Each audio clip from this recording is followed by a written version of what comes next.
प्यारे विद्यार्थियों, सुप्रभात।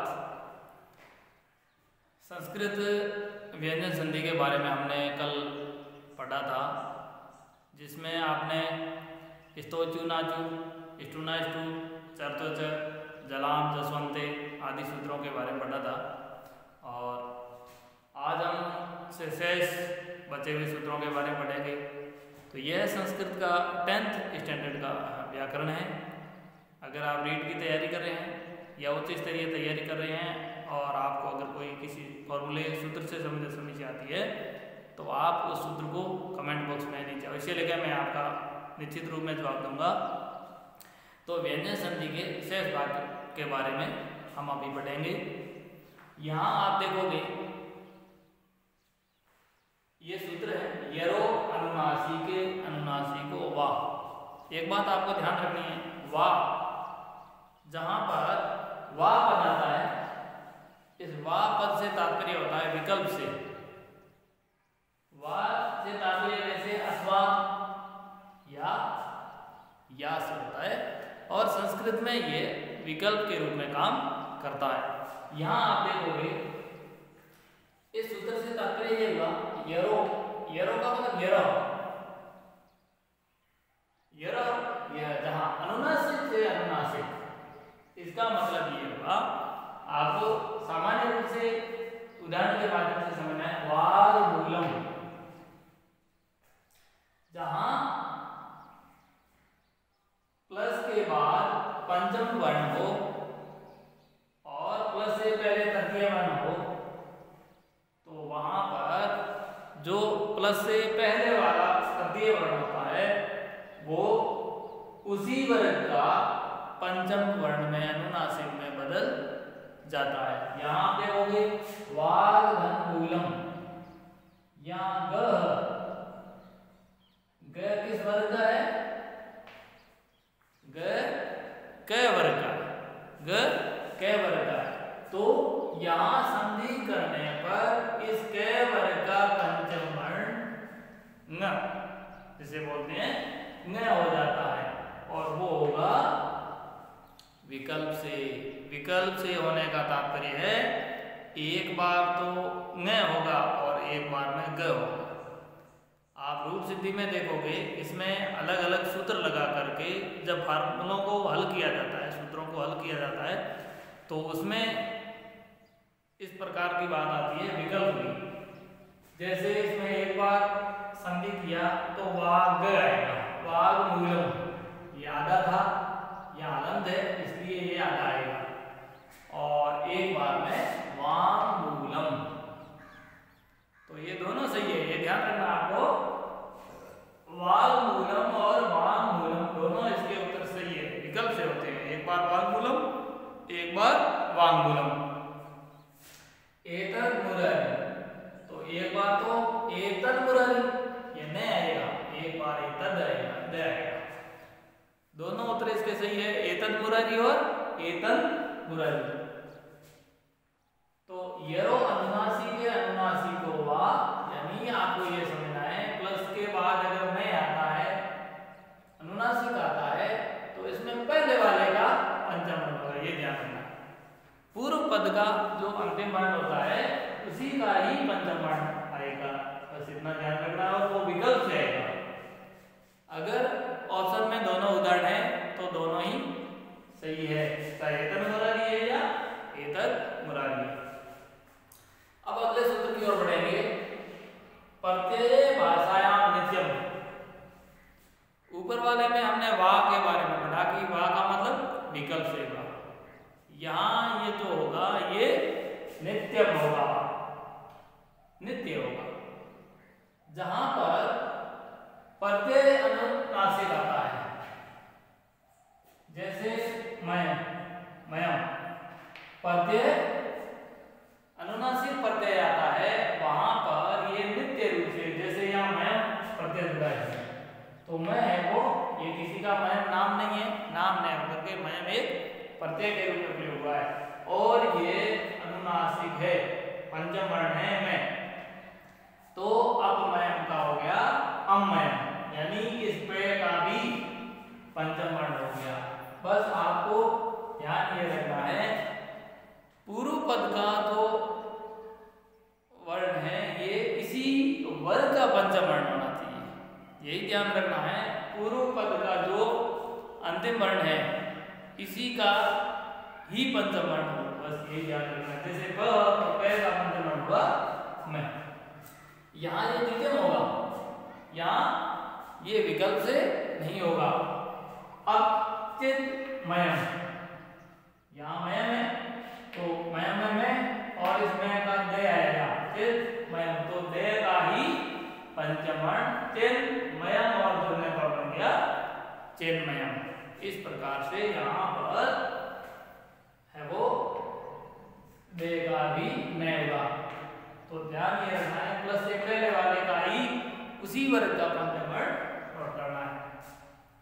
अगला सूत्र देखो, अनुस्वार से यही पर से वर्ण है, यह परे होने पर, यह से क्या तात्पर्य हुआ? माहेश्वर सूत्रों में आपने पढ़ा था और आपको माहेश्वर सूत्र याद भी होंगे, आपने याद किए भी होंगे। यह से तात्पर्य होता है यह से लेकर यह तक। अब यह से लेकर के यह तक कौन से वर्ण आते हैं? आप माहेश्वर सूत्र एक बार बोल करके अभ्यास करो, यह से लेकर यह तक, यह कितनी बार आता है माहेश्वर सूत्र में? आपको याद तो होंगे माहेश्वर सूत्र, अगर याद नहीं है तो देख करके भी देखो कि उसमें यह कितनी बार आता है।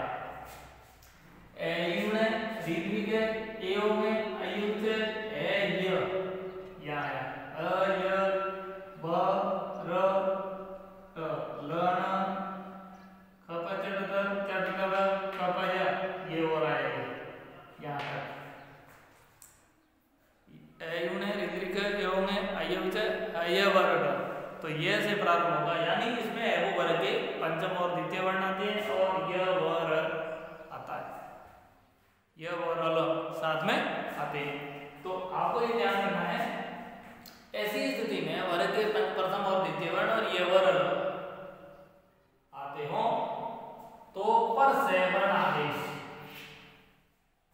पर से वर्ण से तात्पर्य होता है बाद वाले का से वर्ण का आदेश होता है, यानी जिस वर्ण में वो है उसी वर्ण का से वर्ण आदेश। जैसे हम उदाहरण के माध्यम से समझो, अंकित ये पता है तो यहाँ पर से वर्ण आदेश है, अनुस्वार से यही पर से वर्ण, यानी पर से वर्ण आदेश होता है। जैसे यहाँ पर से वर्ण होता है, जैसे कित है, मुंचित है, मुंचती, मुंचती हो सकता है, मुंचती हो सकता है, जो भी पद आता है। जैसे कित में कह है, इसी के का पंचम वर्ण आएगा, से वर्ण आदेश होगा। पर से वर्ण इसी वर्ण का पंचम वर्ण आएगा। जैसे अंकित तो क का ही पंचम वर्ण आएगा अनुस्वार के स्थान पर और अंकित बन जाएगा। यहाँ मुंचती, मुंचती, यहाँ च है तो च का ही पंचम वर्ण आएगा ये, जो पूर्व अनुस्वार है इसके स्थान पर से वर्ण आदेश होता है। बाद वाले व्यंजन का ही उसी वर्ग का पंचम वर्ण आएगा और मुंचती बढ़ेगा। इसी प्रकार मुंडनम तो डे, डे किस वर्ग का है? टे वर्ग का है, डे टे वर्ग का है, तो टे वर्ग का ही है वो पंचम वर्ण आएगा, है ना। और मुंडनम, मुंडनम बना है, मुंडनम देगा नहीं बन गया और ये अनुस्वार हट जाएगा। इस प्रकार यह प्रत्यय परे हो, ये प्रत्यय परे होने पर पूर्व अनुस्वार के स्थान पर से वर्ण आदेश होता है। वा पदांत से यहाँ अथवा में भी है वो अनुस्वार का, इसमें भी पर से वर्ण आदेश होता है। जैसे तवम करोषि, उसी प्रकार जहाँ इन वर्णों में मुंचती, मुंडनम अंकित है तो त्वम में इसमें वो वा आया है तो इस वातिक से तात्पर्य होता है विकल्प से। इसमें विकल्प नहीं था, इसमें ये विकल्प से आता है। विकल्प से तात्पर्य त्वम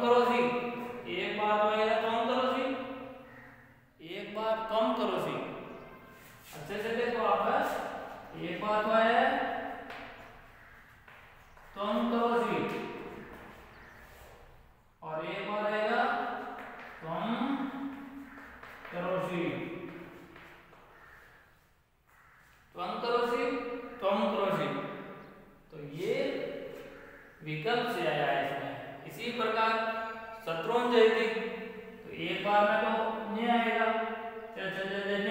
क्या आएगा शत्रुन जयती, और एक बार में अनुस्वार आएगा। तो वह पदांतशी सूत्र के अनुसार यह परे होने पर पूर्व अनुस्वार के स्थान पर पद का ही पंचम वर्ण विकल्प से आएगा। एक बार अनुस्वार और एक बार पंचम वर्ण आएगा।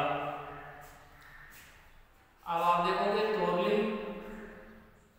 तोरली बहुत ही अच्छा, महत्वपूर्ण और सरल सूत्र है, जिसे समझना भी बहुत सरल है। एक बार में समझ लोगे तो कभी नहीं भूलोगे।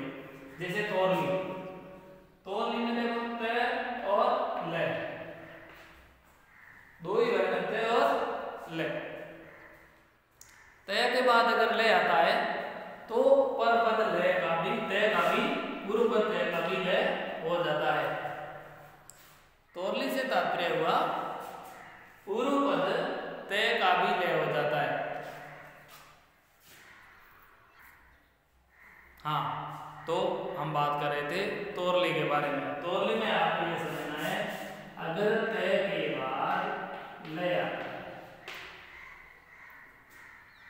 बात से ये समझना है कि प्लस से पहले, जैसे हम संस्कृत भाषा में हम पूर्व पद, व्याकरणिक भाषा में समझाने के लिए जैसे हम पूर्व पद और पर पद के नाम से जानते हैं कि पूर्व पद से तात्पर्य होता है प्लस से पहले का पद, पर पद से तात्पर्य भी प्लस के बाद, और परे होने पर, जहां पर परे होने पर आता है इसका मतलब है प्लस के बाद आने पर। और पर पद का आदि वर्ण, तो इससे तात्पर्य है पर पद का आदि वर्ण, पर पद का पूर्व वर्ण, और पूर्व पद का अंत्य वर्ण। पूर्व पद का अंत्य वर्ण से तात्पर्य हुआ ये पूर्व पद हुआ और इसका अंत्य वर्ण हुआ, ठीक है। तो तय ये पूर्व पद का अंत्य वर्ण है और लय वो पर पद का आदि वर्ण। ये स्थिति आती है, जैसे आप उदाहरण देखोगे तद लय, तो यहाँ तद लय से तात्पर्य हुआ है ये तय वर्ण का तत् तद लय, मूल पद है वो तत् लय से आया है। तो पूर्व पद तय का भी लय हो जाता है, मतलब ये हुआ लय का द्वित्व हो जाता है, लय का द्वित्व वर्ण हो जाता है। यहां आप देखोगे तत्लय बराबर तल्लय, या जगत लय, जगल लय, बात समझ में आ गई होगी। तय के स्थान पर लय। इस प्रकार से सामान्य रूप से 10th स्टैंडर्ड का संस्कृत है वो व्याकरण है वो व्यंजन संधि में इतने ही सूत्र है। अगर आप ऊपर की कक्षाओं में कंपटीशन की परीक्षा की तैयारी कर रहे हो और संस्कृत में किसी भी सूत्र के बारे में आपको कोई प्रॉब्लम हो, समस्या हो, समाधान करना हो, तो आप निश्चित रूप में नीचे कमेंट बॉक्स में अवश्य लिखें। अधिक से अधिक शेयर करें। अभी तक सब्सक्राइब नहीं किया है तो सब्सक्राइब भी करें। बहुत बहुत धन्यवाद। अगले वीडियो में विसर्ग संधि के बारे में हम बात करेंगे।